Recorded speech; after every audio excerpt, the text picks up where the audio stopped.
Bonjour les enfants, aujourd'hui la motricité volontaire en 3 minutes.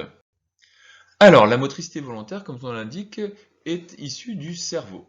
La partie du cerveau qui gère la motricité volontaire est appelée cortex moteur. Cette région du cerveau se compose d'une aire motrice primaire et d'aires associées, l'aire prémotrice et l'aire motrice supplémentaire. Au niveau de l'aire motrice primaire, c'est là que se réalisent les mouvements. De cette zone partent des neurones qui vont transmettre l'information motrice via la moelle épinière jusqu'aux muscles.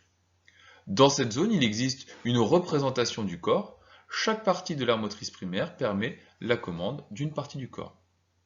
L'aire motrice supplémentaire permet de préparer les mouvements à partir de signaux internes, alors que l'aire prémotrice permet de préparer les mouvements grâce à des signaux externes. Enfin, le cortex pariétal intervient dans tout ce qui est intentionnalité. Le cortex moteur, comme toutes les régions du cerveau, est capable de se réorganiser en fonction d'événements qui nous arrivent durant la vie. Cette capacité est appelée plasticité cérébrale. Cette plasticité se manifeste par exemple lors de l'apprentissage. À force de répéter des mouvements, on va réorganiser les aires motrices.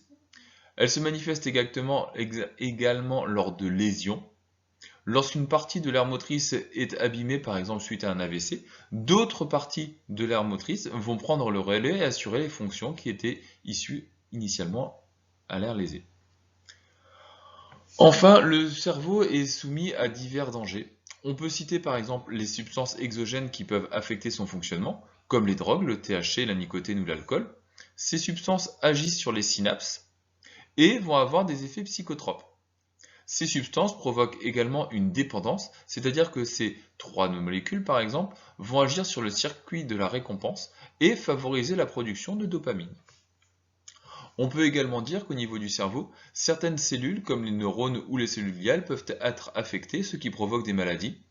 La maladie de Parkinson est due à la destruction ou au dysfonctionnement de certains neurones du cerveau, alors que la sclérose en plaques est due, quant à elle, à une destruction des cellules gliales qui permettent de la production de myéline. Une fois que l'information nerveuse a été générée au niveau de l'aire motrice primaire, elle va descendre jusque dans la moelle épinière avec un croisement au niveau du bulbe rachidien. Dans la moelle épinière, le neurone descendant va effectuer une synapse avec le neurone moteur qui va aller commander la contraction de la cellule musculaire. Ce neurone moteur est le même qui était stimulé lors du réflexe myotatique, avec un neurone sensoriel qui transportait un message sensoriel qui allait activer le neurone moteur pour que celui-ci contracte le muscle. Il existe un troisième autre type de neurones, des neurones inhibiteurs, qui vont agir sur ces neurones moteurs. On a donc au niveau de la moelle épinière un neurone moteur qui reçoit des informations du neurone sensoriel, du neurone descendant qui vient du cerveau et d'un neurone inhibiteur. Le neurone sensoriel et le neurone issu du cerveau libèrent de l'acétylcholine qui provoque une dépolarisation au niveau du corps cellulaire et qui favorise l'apparition de potentiel d'action. Le neurone inhibiteur, lui, produit du GABA qui va provoquer une hyperpolarisation du corps cellulaire et va empêcher la production de potentiel d'action. Le neurone va donc avoir une activité intégratrice, c'est-à-dire qu'il va devoir faire la somme spatiale de toutes les informations issues des différents neurones et la somme temporelle des différentes informations venues d'un même neurone. À partir de ça, il va générer une seule réponse qui sera exprimée en fréquence de potentiel d'action.